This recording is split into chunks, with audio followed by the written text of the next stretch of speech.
Father Gonzaga held back the crowd's frivolity with formulas of maidservant inspiration, while awaiting the arrival of a final judgment on the nature of the captive. But the mail from Rome showed no sense of urgency. They spent their time finding out if the prisoner had a navel, if his dialect had any connection with Aramaic, how many times he could fit on the head of a pin, or whether he wasn't just a Norwegian with wings. Those meagre letters might have come and gone until the end of time if a providential event had not put an end to the priest's tribulations. It so happened that during those days, among so many other carnival attractions, there arrived in the town the travelling show of the woman who had been changed into the spider for having disobeyed her parents. The admission to see her was not only less than the admission to see the angel, but people were permitted to ask her all manner of questions about her absurd state and to examine her up and down so that no one would ever doubt the truth of her horror. She was a frightful tarantula the size of a ram and with the head of a sad maiden. What was most heartrending, however, was not her outlandish shape, but the sincere affliction with which she recounted the details of her misfortune. While still practically a child, she had sneaked out of her parents' house to go to a dance. And while she was coming back through the woods, having danced all night without permission, a fearful thunderclap rent the sky in two, and through the crack came the lightning bolt of brimstone that changed her into a spider. Her only nourishment came from the meatballs that charitable souls chose to toss into her mouth. A spectacle like that, full of so much human truth and with such fearful lesson, was bound to defeat without even trying that of a haughty angel who scarcely deigned to look at mortals. Besides, the few miracles attributed to the angel showed a certain mental disorder, like the blind man who didn't recover his sight but grew 3 new teeth, or the paralytic who didn't get to walk but almost won the lottery, and the leper whose sores sprouted sunflowers. Those consolation miracles, which were more like mocking fun, had already ruined the angel's reputation when the woman who had changed into a spider finally crushed him completely.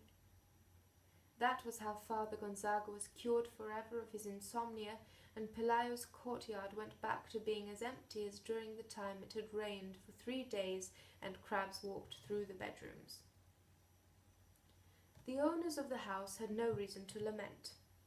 With the money they saved, they built a 2-story mansion with balconies and gardens and high netting so that crabs wouldn't get in during the winter, and with iron bars on the windows so that angels wouldn't get in.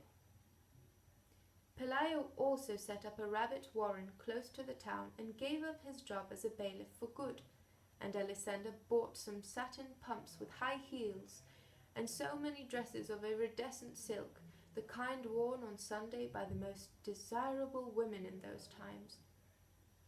The chicken coop was the only thing that didn't receive any attention. If they washed it down with creolin and burned tears of myrrh inside it every so often, it was not in homage to the angel, but to drive away the dung-heap stench that still hung everywhere like a ghost and was turning the new house into an old one. At first, when the child learned to walk, they were careful that he did not get too close to the chicken coop. But then they began to lose their fears and got used to the smell, and before the child got his 2nd teeth, he'd gone inside the chicken coop to play where the wires were falling apart. The angel was no less standoffish with him than with the other mortals, but he tolerated the most ingenuous infamies with the patience of a dog who had no illusions. They both came down with the chicken pox at the same time. The doctor who took care of the child couldn't resist the temptation to listen to the angel's heart, and he found so much whistling in the heart and so many sounds in his kidneys that it seemed impossible for him to be alive. What surprised him most, however, was the logic of his wings. They seemed so natural on that completely human organism, that he couldn't understand why other men didn't have them too. When the child began school, it had been some time since the sun and rain had caused the collapse of the chicken coop. The angel went dragging himself about here and there like a stray, dying man. They would drive him out of the bedroom with a broom, and a moment later find him in the kitchen. He seemed to be in so many places at the same time that they grew to think that he'd be duplicated, that he was reproducing himself all the time throughout the house. And the exacerbated and unhinged Alessandra shouted that it was awful living in that hell full of angels. He could scarcely eat, and his antiquarian eyes had also become so foggy that he went about bumping into posts.